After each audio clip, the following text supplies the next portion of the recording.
కళలకు పుట్టినిల్లు మన భారతదేశం. మన కళా సంస్కృతి ప్రపంచవ్యాప్తంగా విస్తరించింది. తెలుగు అంటే తెలియని ఇతర దేశస్థులు కూడా భరతనాట్యం, కూచిపూడి, కథాకళి వంటి అత్యున్నత నాట్య కళల పట్ల ఆకర్షితులై నేర్చుకుని భారతదేశంలో ప్రదర్శనలు ఇచ్చిన సందర్భాలున్నాయి. ఇంతటి ప్రాధాన్యత ఉన్న రంగాన్ని మన ప్రభుత్వాలు కొంత నిర్లక్ష్యం చేస్తున్నాయనడంలో సందేహం లేదు. కళలకు అంత ప్రాధాన్యత ఇవ్వకపోవడంతో కాలక్రమంలో కళలు అంతరించిపోయాయా అన్న భావన కలుగుతోంది. ప్రభుత్వం నుంచి ఆదరణ అంతగా లేకపోయినా కొన్ని స్వచ్ఛంద సంస్థలు కళలను కాపాడుతూ వస్తున్నాయి. ప్రాచీన కళలకు ఆదరణ పెరుగుతుంది. ప్రజల అంతరంగం మారుతోంది. ఇది శుభపరిణామం అనడానికి ఆదివారం హనుమంతరాయ గ్రంథాలయంలో జరిగిన సంగీత నృత్యోత్సవం కళ్లకు కట్టినట్లు కనిపిస్తోంది. చిన్నపిల్లల నుంచి పెద్దవారు వరకు వారు ప్రదర్శించిన నృత్యం చూస్తే కళలు బతికే ఉన్నాయి అని నిరూపించారు. ప్రభుత్వాలు ఇప్పటికైనా కళలకు పెద్దపీట వెయ్యాలని నాట్యాచార్యులు, సంగీత ఉపాధ్యాయులు, ప్రజలు ముక్తకంఠంతో కోరుతున్నారు. భరతముని జయంతి సందర్భంగా సంస్థ వ్యవస్థాపక అధ్యక్షురాలు విజయమాధవి సేవా సాంస్కృతిక అకాడమీ వారు జాతీయ సంగీత నృత్యోత్సవం 5 వైభవంగా జరిగింది.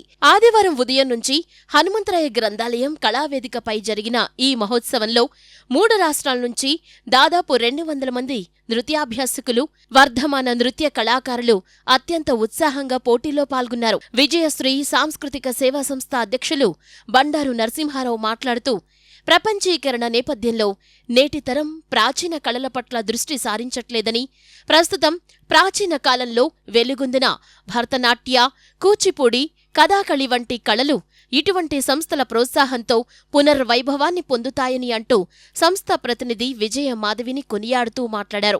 ఈ నాట్యం అన్నది, కూచిపూడి నాట్యం అనేది అసలు భరత శాస్త్రానికి సంబంధించినటువంటి మన ఇండియన్ క్లాసికల్ డ్యాన్సులన్నీ ఇవన్నీ నిజంగా సాంప్రదాయమైనటువంటి నృత్యాలు. వీటికి ఎప్పుడు వెనకపట్టం ఏనాడు ఉండదు. అయితే ఏంటంటే ఒక్కొక్కప్పుడు చక్రారపంక్తి భక్తి గచ్చతి భాగ్యవంతి అన్నట్టుగాను అలా అప్ అండ్ డౌన్ అవుతూ ఉంటాయి.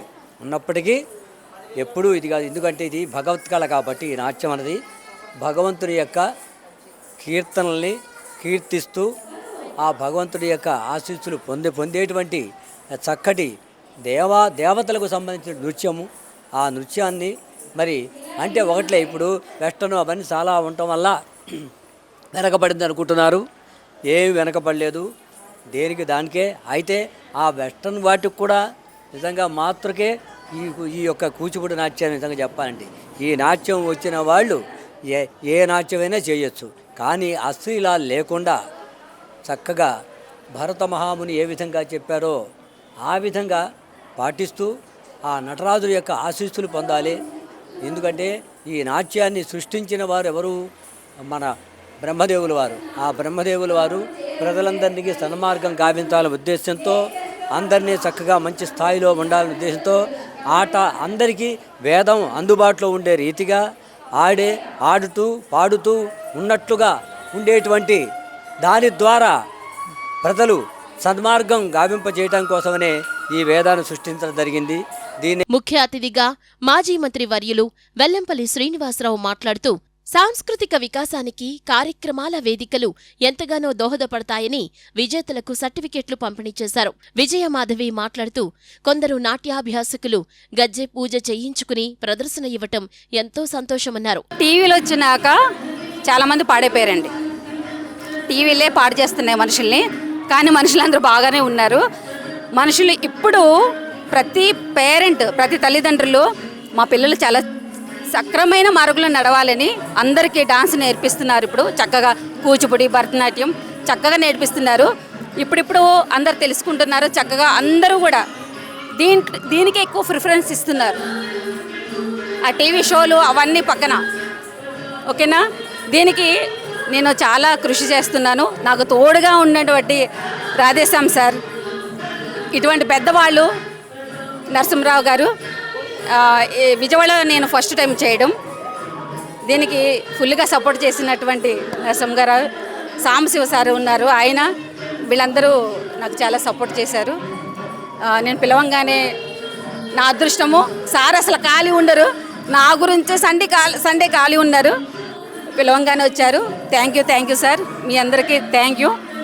ప్రసిద్ధ కూచిపూడి నాట్యాచార్యులు వేదాంతం రాధేశ్యామ్, గౌరవ అతిథులుగా డిప్యూటీ మేయర్ ఏ శైలజారెడ్డి, కార్పొరేటర్ పుణ్యశీల, ప్రొఫెసర్ శశికళారెడ్డి, ఝాన్సీరాణి తదితరులు విచ్చేసి నాట్యాభ్యాసకులను అభినందిస్తూ వాళ్లకి వేదిక కల్పించి ప్రోత్సాహమందిస్తామన్నారు. ఇక్కడికి తల్లిదండ్రులు చిన్న పిల్లలకు కూడా కూచిపూడి, భరతనాట్యం ఇలాంటివన్నీ నేర్పి ఈ రోజున జానపద నృత్యాలు పల్లెటూరులో అడుగంటిపోతున్న ఈ కళని మరి గురువులందరూ కలిసి ఇంకా ఇప్పుడు నేర్చుకున్న వాళ్ళు ఇంకా ఎక్కువ మందికి నేర్పుతూ, అలాగే మన కృష్ణా జిల్లా, మంగళగిరి, గుంటూరు జిల్లా ఈ చుట్టుపక్కల వాళ్ళు కూడా కాకుండా మరి హైదరాబాదు, అలాగే తెలంగాణ, మన ఆంధ్ర రాష్ట్రం, బెంగళూరు నుంచి కూడా చాలామంది ఇక్కడికి వచ్చారు. ఈ రోజున వీళ్ళందరినీ ఈ అభివృద్ధి చేస్తూ ఇక టీచర్లు చిన్నపిల్లల నుంచి పెద్దవాళ్ళ వరకు ఈ నృత్యాన్ని సంప్రదాయమైన నృత్యాన్ని మరి కోల్పోకుండా మనం మన సంస్కృతిని కాపాడుతున్న ఈ గురువులకి అందరికీ ధన్యవాదాలు తెలియజేయాల్సిన అవసరం ఎంతైనా ఉంది. హాయ్ అక్క, ఎక్కడి నుంచి వస్తున్నారు మీరు? మేము హైదరాబాద్ నుంచి అందరం వచ్చాము. మా ట్రూప్ నాట్యమయూరి టీం. మీ పాపకి ఎంత ఏజ్? పాప 5 years. వాళ్ళ గురువు నవ్య నాగబండి. అసలు ఇందులోకి రావాలి, డ్యాన్స్ నేర్చుకోవాలని ఎలా అనిపించింది? యాక్చువల్గా మాకు నవ్య నాగబండి ముందు నుంచే తెలుసు. తనని ఇన్స్పైర్ అయ్యి మా పేరెంట్స్ యాక్చువల్లీ తను 3 years నుంచి మా మదర్ పుష్ చేశారు అన్నట్టు. ఇట్లా కరోనా మూమెంట్లో కూడా ఆన్లైన్ క్లాసెస్ తీసుకోమని అడిగారు. అప్పుడు పాసిబుల్ కాలేదు. ఇంకా ఆఫ్టర్ 4.5 years నుంచి ఇంకా నేను మళ్ళీ కాంటాక్ట్ అయ్యి మేడం నుంచి అప్రోచ్ అయ్యి దెన్ మా పాప సమ్మర్ హాలిడేస్ నుంచి కంటిన్యూ చేస్తున్నాం. ఇంకా ఇది రెగ్యులర్ యాక్టివిటీ అయిపోయింది. అది తన స్కూల్ టైమింగ్ అయిపోగానే ఇమీడియట్ మేము డైలీ క్లాసెస్కి నవ్య మ్యామ్ వాళ్ళ ఇంటికి తీసుకెళ్ళిపోతాం. అంటే ఇప్పుడున్న సిచ్యువేషన్ అండ్ జనరేషన్లో గర్ల్స్కి గాల్ పుడితేనే అమ్మో అమ్మాయి పుట్టింది అని బాధపడే ఇప్పుడున్న సిచ్యువేషన్లో చదువు కూడా ఎందుకు పెళ్లి చేసి పంపించేస్తే భారం తీరిపోద్దని అనుకుంటున్నారు. మ్యాక్సిమం ఆఫ్ ది పేరెంట్స్ అలాగే ఫీల్ అవుతున్నారు. కానీ మీరు ఎవరి ఇన్స్పిరేషన్తో మా పాపని ఒక అందరిలాగా కాదు, అందరితో సమానంగా పెంచాలని, అందరికంటే మంచిగా పెంచాలని ఎవరి ఇన్స్పిరేషన్తో? ఎగ్జాంపుల్ చెప్పాలంటే నా లైఫ్ స్ట్రగుల్ తీసుకోవాలంటే మా పేరెంట్స్ ఏంటంటే ఈక్వల్ టు బాయ్ పెంచారు నన్ను. దానికంటే డబల్ నా కూతుర్ని no differentiation as a gender ఇవ్వాలని నా బేబీని నేను ప్రతి దానికి ఎక్కడంటే అక్కడ మాకు మేడం ఇస్తారు ఇన్ఫర్మేషన్, ఇక్కడ ఉంది అక్కడ ఉంది అంటే మేము అప్రాక్సిమేట్గా మేము ప్లానింగ్ చేసుకొని వన్ ఆర్ ది అదర్, నాకు వీలైతే నేను, మా మదర్కి వీలైతే, మా హస్బెండ్కి వీలైతే అట్లా మేము వెళ్తున్నాం. There is no gender equation. But వీళ్ళే బాయ్స్. నాకు బాయ్ ఉన్నారు, బట్ నా డాటరే ఫస్ట్. మీరు వీళ్ళ గురువు గారు కదా మ్యామ్, అసలు మీరు అంటే మీ దగ్గరికి ఏ ఏజ్ వాళ్ళ పిల్లలు వస్తారు? ఒకవేళ పిల్లలు ఇంట్రెస్ట్ ఉన్న పేరెంట్స్ చెప్పకపోయినా మీరు ఒకసారి కన్విన్స్ చేసే సిచ్యువేషన్స్ కూడా వస్తూ ఉంటాయి. ఒక్కొక్కసారి మీ ఓన్ మనీతో తీసుకొచ్చి ఈవెంట్స్ చేపించే సిచ్యువేషన్స్ కూడా ఖచ్చితంగా వచ్చి ఉంటాయి. అలాంటి టైంలో పేరెంట్స్కి కానీ మీరు కానీ అసలు ఎలా ఇన్స్పైర్ అవుతారు, ఎలా చెప్తారు? నమస్కారం అండి అందరికీ. నా పేరు నవ్య. మేము హైదరాబాద్ నుంచి వచ్చాము. మా ఇన్స్టిట్యూట్ నేమ్ నాట్యమయూరి డాన్స్ అకాడమీ. నా దగ్గర 3 years పిల్లల నుంచి 65 years ఏజ్ వాళ్ళ వరకు నేను ట్రైనింగ్ చేస్తూ ఉన్నాను. ఉంటారు పిల్లలు, ఇప్పుడు దీనికి అవసరమా, ఇది పెట్టడం అవసరమా, అది అని అంటూ ఉంటారు. కాకపోతే ఏంటంటే వాళ్ళని మనం మోటివేట్ చేయాలి అంతే. మీరు చెయ్యండి, బాగుంటుంది. పిల్లలకి కొందరికేమో పిల్లలకి ఇంట్రెస్ట్ ఉంటుంది, పేరెంట్స్కి ఇంట్రెస్ట్ ఉండదు. పాపం ఏడుస్తారు వచ్చి, మా డాడీ వద్దన్నారు, మమ్మీ వద్దన్నారు. సో వాళ్ళకి నేను పిలిచి మోటివేట్ చేస్తాను. సో వాళ్ళు కూడా చూడండి అని అంటే వాళ్ళు కూడా పాపం ఇప్పటివరకు అయితే అలాంటి సిచ్యువేషన్స్ రాలేదు నాకు. బట్ అందరూ ఇప్పటివరకు అయితే యాక్సెప్ట్ చేశారు. బట్ అందరూ ఇప్పుడు స్టడీస్తో పాటు ప్రతి ఒక్కరూ నా సజెషన్ ఏంటంటే ఫిజికల్ యాక్టివిటీ అనేది ఖచ్చితంగా ఈ జనరేషన్లో ఉండాలి. ఎందుకంటే ఎప్పుడు ఏ హెల్త్ ప్రాబ్లమ్స్ వస్తున్నాయో అర్థం అవ్వట్లేదు ఎవరికి. సో ఏంటంటే ఫిజికల్ యాక్టివిటీ ఉందనుకోండి, మైండ్ గ్రోత్ బాగుంటుంది, పిల్లల ఐక్యూ లెవెల్స్ పెరుగుతాయి. మీరు చూడండి ఒకసారి, ఇప్పుడు డాన్స్ నేర్చుకున్న పాపకి వేరే పాపకి కంపేర్ చేసి చూడండి. డాన్స్ నేర్చుకున్న పాపకి ఐక్యూ లెవెల్ అనేది ఎక్కువ ఉంటుంది.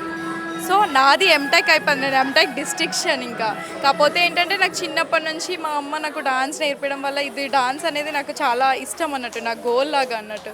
సో నేను అందరికీ డాన్స్ టీచ్ చేస్తూనే ఉన్నాను ఇప్పటివరకు. నా దగ్గర ఇప్పటివరకు నేషనల్ ఇంటర్నేషనల్ ప్రోగ్రామ్స్కి వెళ్ళారు. యూఎస్లో, యూకే, దుబాయ్, రియాద్లో ఉన్నారు చాలామంది స్టూడెంట్స్, ప్రోగ్రామ్స్ చేస్తున్నారు. ఇంకా నేను సర్టిఫికేట్ డిప్లొమాకి కూడా ట్రైన్ చేశాను, అలాంటి పిల్లలు కూడా ఉన్నారు. ఇప్పటివరకు ఒక 2000 పైన పర్ఫార్మెన్సెస్ చేశారు నా దగ్గర ఉన్న పిల్లలందరూ. అక్క మీరు ఈ ఫీల్డ్లో ఎప్పటి నుంచి ఉన్నారు, అంటే డ్యాన్స్ ఎప్పటి నుంచి నేర్చుకుంటున్నారు? నేను 5th క్లాస్ నుండి స్టార్ట్ చేశాను. 5th క్లాస్ అంటే ఇప్పుడు ఒక 13 ఇయర్స్ అట్లా అవుతుంది కదా. 5th క్లాస్ ఇంటర్ అందులోనే సర్టిఫికేట్ చేశాను, ప్లస్ డబుల్ డిప్లొమా కూడా చేశాను. ఇప్పుడు స్టేట్ లెవెల్లో మనకి 2nd ప్లేసే వచ్చింది. సో ఈ ఫీల్డ్లో కంటిన్యూ ఇంకా చేయాలని అనుకుంటున్నా. మా పిల్లలు వచ్చేసి ఒక 15 మెంబర్స్ 20 మెంబర్స్ అలా ఉంటారు. ప్లస్ ఇప్పుడిప్పుడే కాంపిటీషన్స్కి ఫీల్డ్ ప్రోగ్రామ్స్కి కంటిన్యూ చేస్తున్నారు. ఇంకా నేను వచ్చేసేమో మన మంగళగిరిలోనే డ్యాన్స్ టీచర్గా చెప్తాను నిర్మలా స్కూల్లో. ప్లస్ డే టైం ఏమో స్కూల్లో, ఈవినింగ్ టైం వచ్చేసి ఇక్కడ మన క్లాసెస్ చెప్పుకుంటాను. అలాగే హోమ్ క్లాసెస్ చెప్తాను. ఆన్లైన్ ఇంకా స్టార్ట్ చేయలేదు, మిగతా ఫ్యూచర్లో అయినా స్టార్ట్ చేసే అవకాశం ఉందని చూస్తాను. ఇప్పుడు దాకా ఎన్ని స్టేజ్ పర్ఫార్మెన్సెస్ ఇచ్చారక్క? మోర్ దెన్ 600-700 పైనే ఇచ్చి ఉంటాం. 600-700 పైన మ్యాక్సిమం ఇచ్చి ఉంటాం.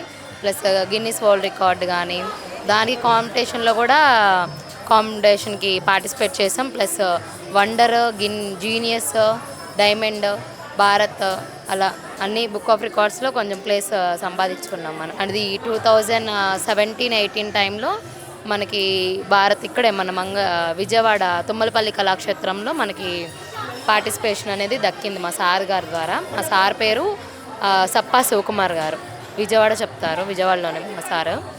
అలాగే మనకు వచ్చేసి కాంపిటీషన్స్ కానీ పార్టిసిపేట్ చేసినందుకు మంచిగా మనకి ఇంకా చెయ్యాలి అనే ఫీల్ ఇంకా పెరుగుతుంది.